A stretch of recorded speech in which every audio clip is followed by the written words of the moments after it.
Good morning, students. I hope you all are very well. So, today let's start with geography chapter number 5.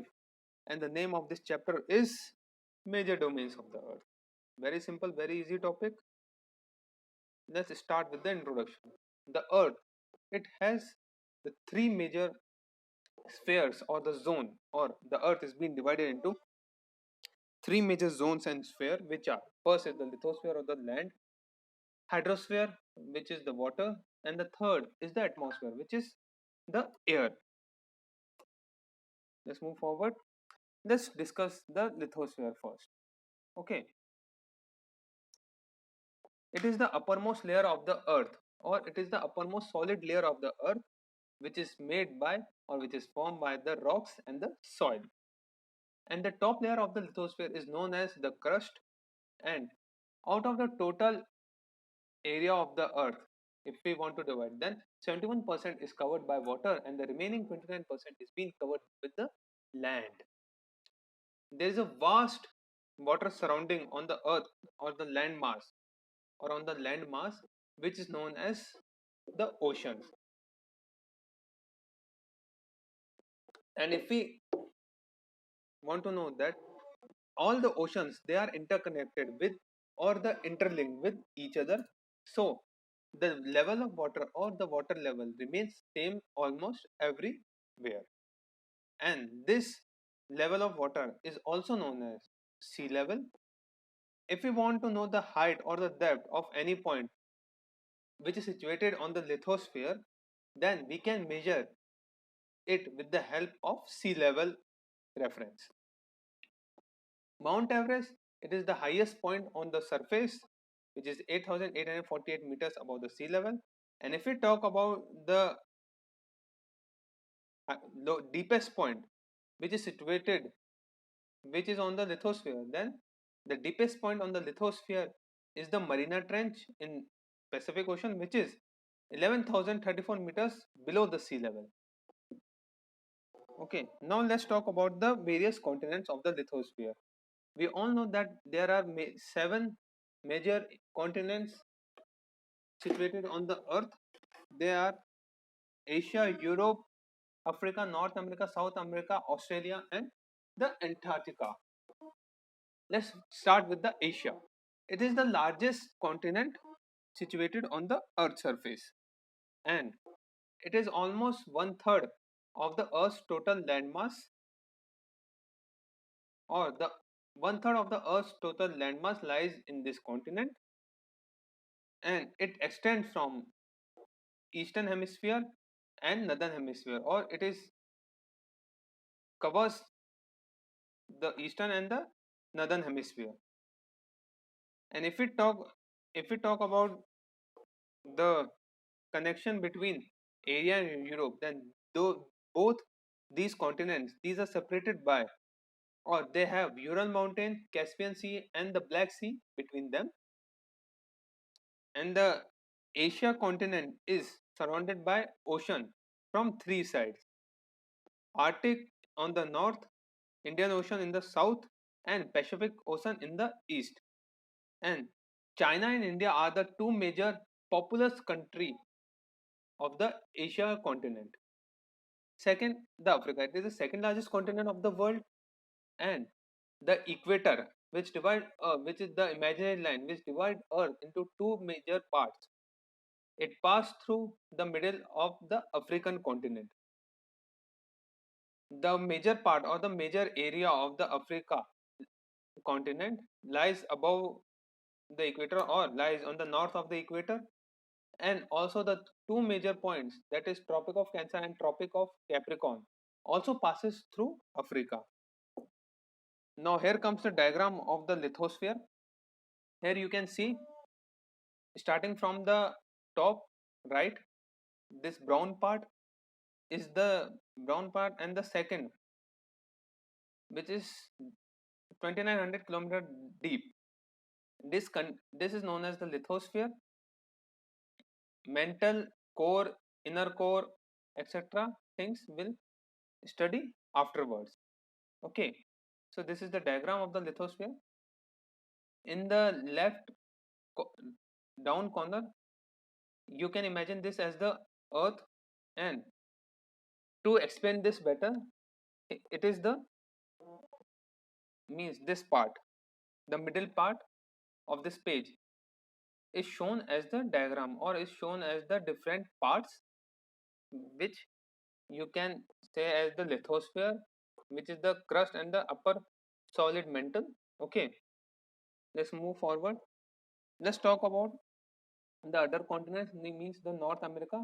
It is the third largest continent of the world and surrounded by ocean and seas, except the south, where it merges with or it meets with the South America. It is joined with the South America by an isthmus, which is a narrow strip or the narrow piece of land which joins these two continents. Means isthmus joins North America and South America. And Canada, the USA, and Mexico are situated in North America. South America, it is situated in the southern hemisphere and also in the western hemisphere, and it is separated by ocean. Important countries of South America are Argentina and Brazil. Next is the Europe. It is a small continent which lies in the northern as well as eastern and western hemisphere. There are countries which are situated in Europe like France, Germany, Spain, Italy, United Kingdom. These are the parts of the Europe continent. Next is the Australia. It is also known as the island continent because by all the four sides it is surrounded by ocean. Also, it is the smallest continent and a country as well, and it situated in southern and eastern hemispheres. If we talk about the last, the Antarctica, it is situated in the extreme south of the southern hemisphere, also near to the South Pole, and does not have any human settlement, any permanent human settlement there because it is permanently frozen or permanently have the winter season. But there are many countries which send its scientists for the research purpose, and in this India is also one of the country which send their scientists here. If we talk about the landforms of the lithosphere, we all know that the surface of the earth is not same everywhere. Some parts are elevated, some parts are rugged, while some parts are very flat.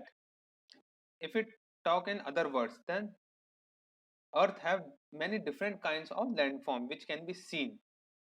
And why these different landforms are formed? Because of the movement of molten rocks which is present under the lithosphere. Either they are pushed up or they are pulled down,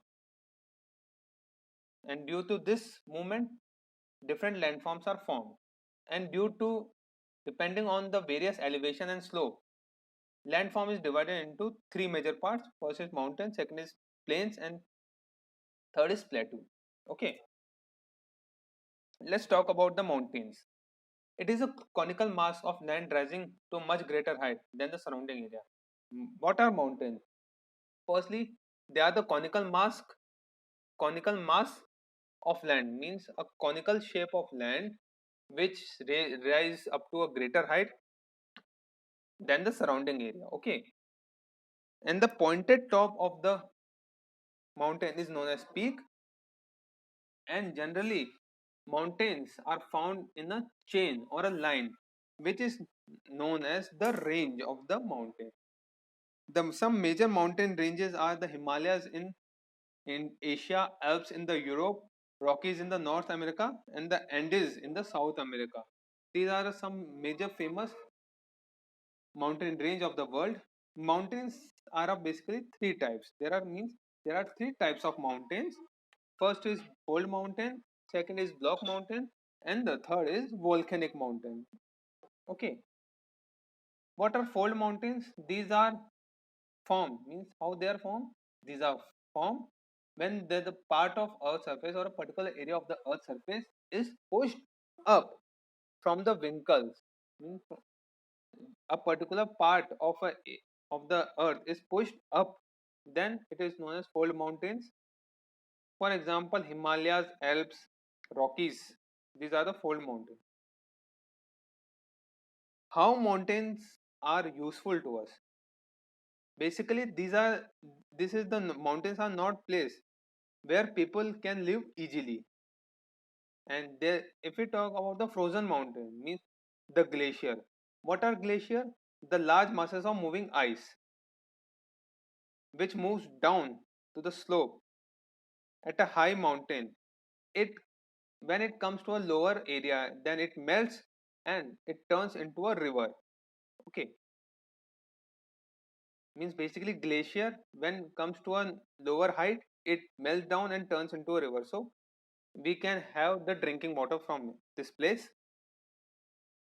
It is the ideal place to generate the hydroelectricity, means from a when a greater height, when water falls, then it comes with the speed and we can change this speed of water into the hydroelectricity power. Mount, if we talk about the slopes of the mountain, then it have many forests which gives us food and other useful things like wood.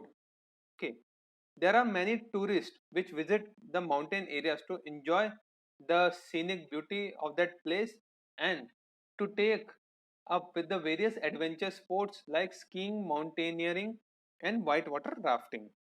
Okay, let's move forward. Let's talk about the plateaus. What are plateaus? These are the large area or the big areas which are fairly level land, which is and they are above rising from the surrounding areas. Okay, it may have steep slope on the one side. If we talk about the characteristics of plateau, then they may have very steep slope on the one side and they may be higher than mountain, means these slopes can be higher than mountain and plateau, but they do not have peak as the mountain have. Like mountains, some plateaus are very old and these are situated or stretch over a greater land area. Some famous plateaus are the Deccan Plateau of India and the Plateau of Brazil, Africa, Australia. They are some old plateaus of the world. The Plateau of Tibet, which is situated on the north of the Himalayas, it is the highest plateau of the world. Important line. Plateau have level land at the top. Means the characteristics of plateau here. They have level land at the top, and these level land have or they are very rich in minerals such as iron ore, copper ore, etc. And these plateau supports activities like farming and mining. And this river flowing on plateaus, it provides hydroelectricity for power generation and water to drink. And due to all these factors, which it helps or encourages men to settle on the plateau region. Let's talk about the plains. These are the very these are the low lying area and also the flat surface with very normal or gentle slopes. And the plains here are some very extremely level and other are wave like leveled or also known as the undulating surface. Most of the plains here are formed either by river or their tributaries. What is tributary? It is a river which flows into a larger river or the part of a larger river. When the river reaches to a gentle slope or when the river reaches to a very gentle slope, the material they carry they get deposited on the plains area. These deposited minerals it contains salt, it comprises sand, silt, and clay, which is togetherly known as or combinedly known as the alluvium. And due to this or this plain or these plains which are formed by the river, also known as the alluvial plains. The Gangetic Plain in India, the Nile Basin in the Egypt, and the Ganges Basin of China. These are the example of alluvial plain which are very fertile because it have level land, mean जिस समतल जमीन जिसको हम बोलते हैं, fertile soil and water available in the alluvial plains. These all factors, it is suitable for the farming activities in this area.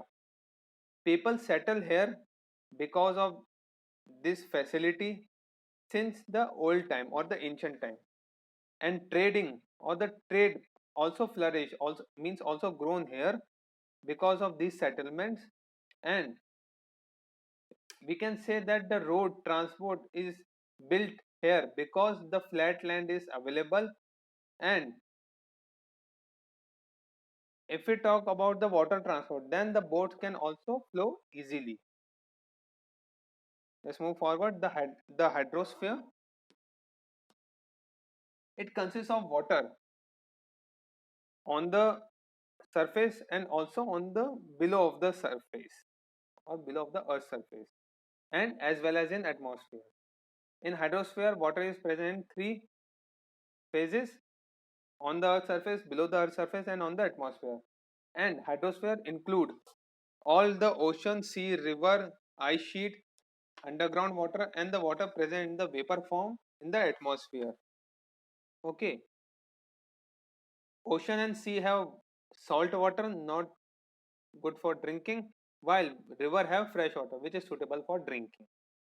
Major part of the hydrosphere are Pacific Ocean, the Atlantic Ocean, the Indian Ocean, and the Arctic Ocean.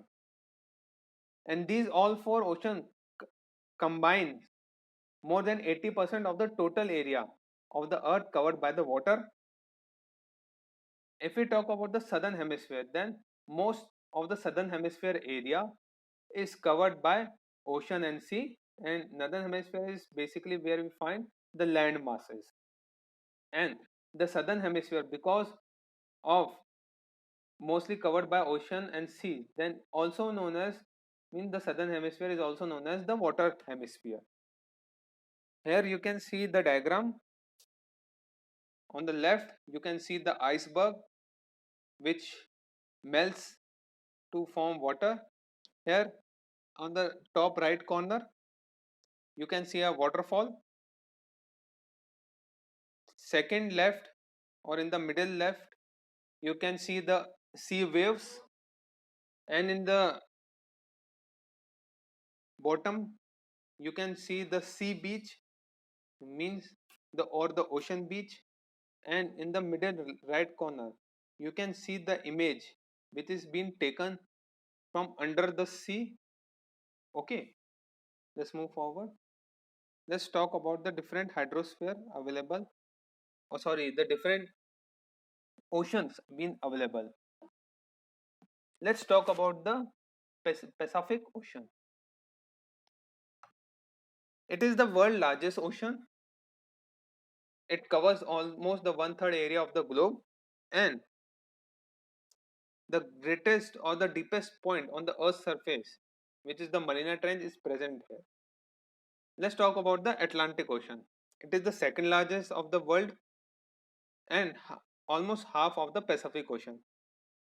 And if we see the shape of Atlantic Ocean from the globe or world map, then we can say that it is shaped like S alphabet of the, and in the north it mixes with or it merges with the Arctic Ocean, and in the south it extended up to Antarctica, and in the west we can find North America and South America, and to the east of Atlantic Ocean we can find the Europe and African continent. Next comes the Indian Ocean. It is almost the one-fifth of the total,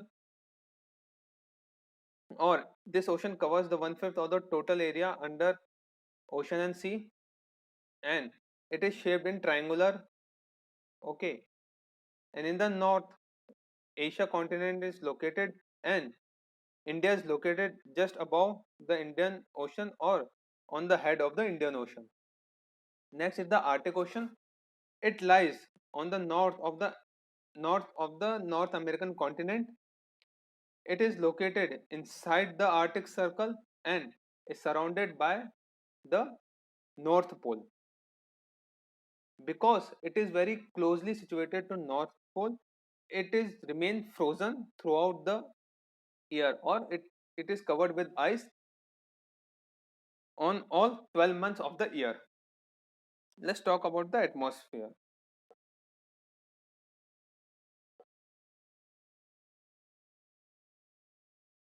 The atmosphere, our earth is surrounded by the layer of air.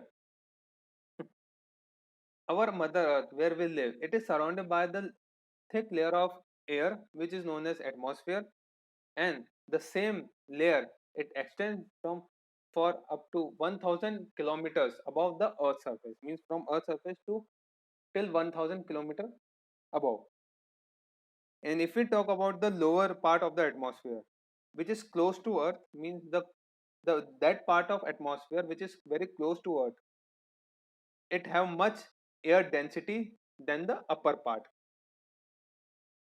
The density of air decrease with the increase of height, or we can say that the density of air is inversely proportionate to the height. Means if if we go above or move towards the sky, then the density of air which is much greater on the surface, it decreases when we move upwards.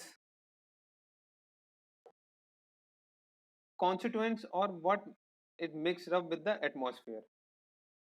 Atmosphere is a mixture of various gases and dust particles, and it comprises of, means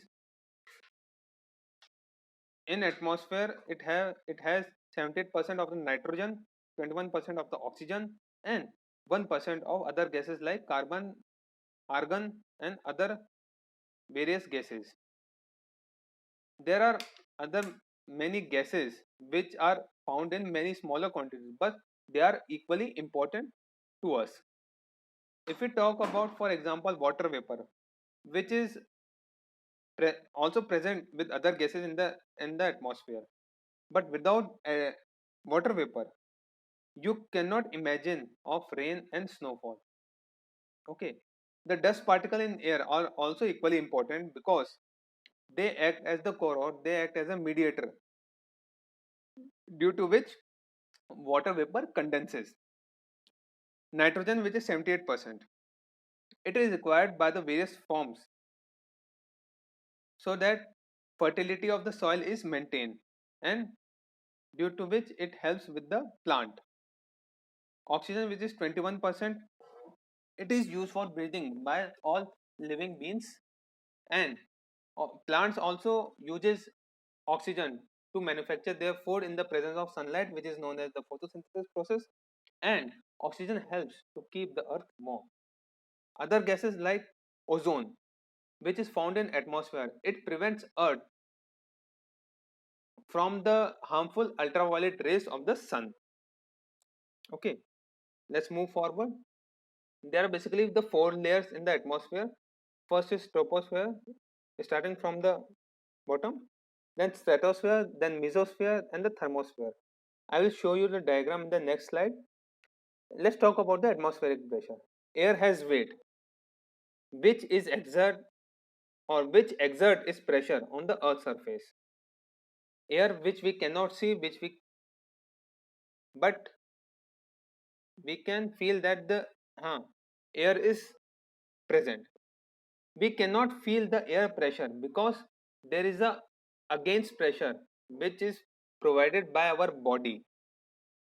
Okay, means air exerts its pressure on the surface, but we cannot feel that pressure because our body also exerts its pressure, so both these pressure are demolished.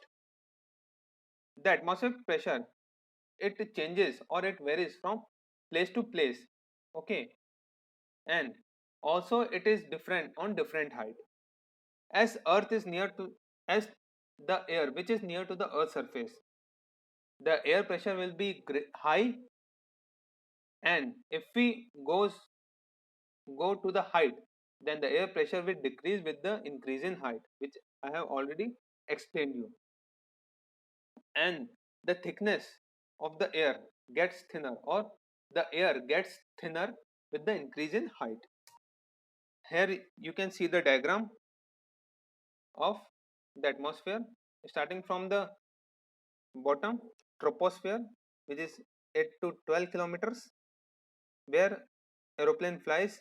Then just above the troposphere is the ozone layer, which prevents Earth from the harmful UV rays, and above ozone layer the rockets flies, which is the stratosphere circle, and above stratosphere there is mesosphere, and above mesosphere there is thermosphere, where the artificial satellites are being stationed. Okay, and then above the exosphere there is the then above the thermosphere there is the exosphere, and after exosphere it comes the vast deep space. Okay, next is the biosphere.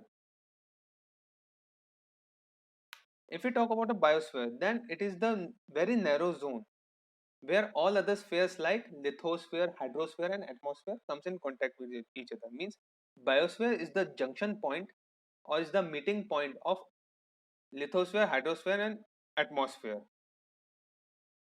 If we cut the word in two parts, biosphere, then the bio means the life. Here the all the living organism are classified into two kingdoms. First is animal, second is plant kingdom. And these two kingdoms have many varieties of organism, which ranges from a microscopic or the very small bacteria to a very gigantic or very big whale. Whale are found in ocean and sea. All the living beings, which include men also or the human being also, they are linked with each other, and they live in biosphere for their survival. Means how they are linked, starting from plant grows on the land. Okay, plant, then the plant in different form are taken for eating purpose by the man. Okay, herbivores which eat grass, they are eaten by the carnivores. Okay, so basically all are interlinked with each other for their survival. Here comes the diagram of the biosphere. The circled area in the middle. Okay, here in this diagram, the circled area, you can see that this circled area is known as biosphere, where the water, the land and the air, they comes in contact with each other, or biosphere is the junction point or the meeting point of all other spheres like the lithosphere, and what are other,